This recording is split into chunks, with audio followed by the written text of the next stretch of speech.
In this video, I'm gonna show you how to properly wash your car, clay the paints, and add a layer of protection in the hot weather. This is a very requested video because a lot of people are in the sun, they're working in the heat, and they're doing the traditional wash method, foaming down the car, a water's wash, and they're just getting water spots, they're taking longer than they want, they're, eating a lot of time because it's so hot. So this is the process I use when I'm working outside, which is like 99% of the time. And I'm in Houston, Texas, so the heat gets unbearable. I mean, as soon as I start moving, I am already dripping in sweat. The humidity is always high, so it is absolutely disgusting weather. So definitely something that I am getting used to day by day and what I frequently have to deal with on a daily basis. And before we get started, if you do want to offer wash and wax services, if you do want to offer this as a detailing service, you want to start your detailing business, check the description box down below for a full guide on how long this service should take, the products that we use, how to price your services, what the service all includes. So if you want to start your detailing business, if you want to offer wash and wax services as a service, check that link down in the description below to get the guide. Now, as far as tools and products go, you'll need a 1 5-gallon bucket, which is, I just use one. You can use two if you want to go 2-bucket wash method.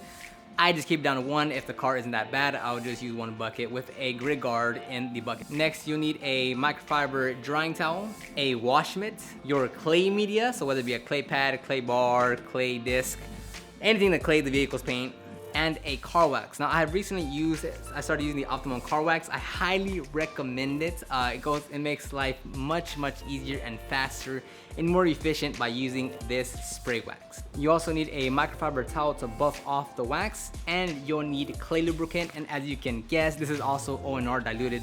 As a clay lubricant, it has multiple uses. So I highly recommend using Optimum because I'm using their ONR for the rinseless, I'm using it for the clay lube, and I'm also using the Optimum car wax. So it's not many tools and products, you're not gonna break the bank, it's very low cost and very effective method. Now, as I mentioned, this is an effective method because you're gonna minimize or at the most completely eliminate the amount of water spots that you're getting on the vehicle. Because if you're going with a foam wash, if you're going with a 2-bucket traditional wash method, and you're using a not rinseless product, so something that actually has soaps and suds, then you'll know that as soon as you start washing, you have to start rinsing the vehicle down. So you have to get the hose, and if you don't do it quick enough, it's gonna dry. And then if it dries, you have to work over yourself again. So it definitely adds a lot of time to your detail if you're doing this in the hot sun without the proper technique and method. I've had details in the past when I first started off, when I was doing the 2-bucket wash method, I was rinsing the vehicle down in the dead summer heat, and I would get water spots. I would get water spots on the wheels. The customer wasn't happy. I'd have to go back. So it's definitely something that I battled with for a while. This is a pretty strong method system that I have going on. I picked it up from a few other people, so definitely use this method in the sun. Okay, so this is gonna be on my personal vehicle. It's not that dirty, but it doesn't matter that it's dirty. It's about the actual method. You can use this method on a half decently dirty car. At some point, you may just have to bust out the pressure washer, rinse it off first, and then do the vehicle. Maybe that's the only option. But for the most part, if it's not that dirty, you can get away with a rinseless wash, as I'm about to show you. Okay, so let's get straight into the method. Very simple and effective. You're gonna work panel by panel. You don't wanna go too far so the water doesn't dry, but then you also don't wanna do too small of a section where you're literally stopping every few minutes to wash the vehicle, to dry the vehicle, and to clay the vehicle. So very simple. You get your wash mitt. It's a traditional wash. It's a traditional rinseless wash. So you're gonna wash whatever section you're cleaning side to side. Now, from right here, directly from right here, I'm gonna go straight into the cleaning process. I'm not gonna dry. I'm gonna go straight into cleaning. And then you will literally just clay as much or as little as needed. And you're only working on one section. And yes, you will have a little bit of overspray with the mist on other panels. That's okay, you can get to that in time, it's not that big of a deal. So you're gonna work the areas that you need to. Once the clay process is complete, then we go into drying it. So you take your microfiber towel and simply dry as needed.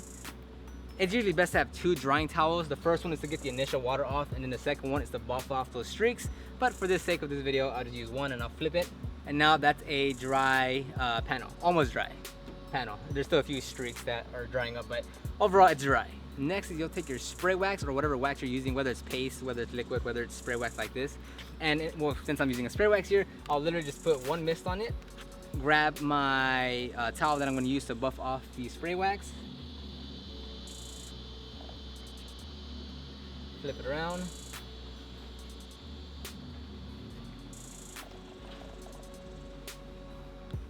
and it's that simple. That's all you have to do to wash, clay, and wax your vehicle in the super hot sun. Very effective. You'll literally do this door by door, panel by panel, until you go around the entire car. Typically what I do is start from the roof. So I'll do one half of the roof, I'll wash, clay it. Then I'll do the other side of the roof, wash, clay it, dry it all at once. Then apply the spray wax, and then move on to the actual side of the car, and then complete the rest of the car. This definitely isn't anything complicated, so I'll give you one more example on the hood.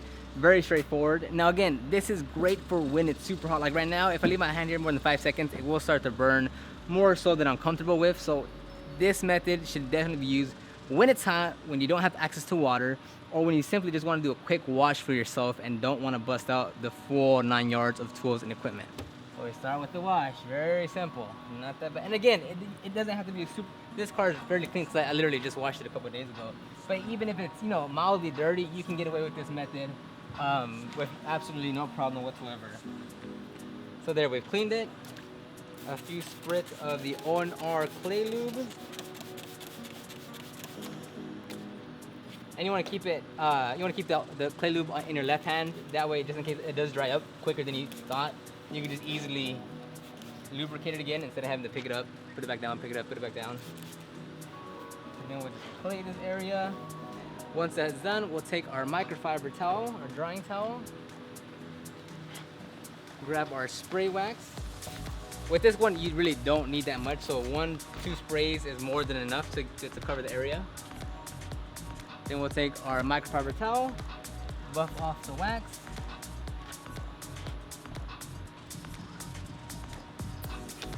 Now, what I'll frequently do is, if I don't want to pull out another bucket to fill it up for the wheels and tires, what I'll often do is, after I've washed the car, whether I'm just washing it or actually doing a wash and a wax, I'll use that same water, because I typically fill it up to around 4-gallon mark, 3.5 to 4 gallons. After I'm done washing or waxing the vehicle, I'll use that same bucket of water that I use for the wash to clean the wheels. That way I minimize the amount of water that I'm using, and I can just be more effective with the overall method. I'm purposing everything for the most effectiveness that I can get out of it. So once I'm done to wash, so I'll do the wash first, and then I'll touch up the wheels. It's a bit backwards, but it's not that big of a deal, especially if you're really being cautious of what you're doing, so you don't get splatter everywhere. But that's typically what I do. I'll wash it, wax it, and then I'll go for the wheels and tires with the same water that I used to initially wash the vehicle. This was a weird video. It was all over the place, I know. So let me know your comments down below. Let me see if this is a process that you do, if these are the tools that you use. What do you do when it's in the hot sun? How do you do a wash and wax? If you want to download that guide, again, check the description box down below. Click the link and download that guide. Other than that, give me any feedback, like this video, subscribe, and I will see you on the next video.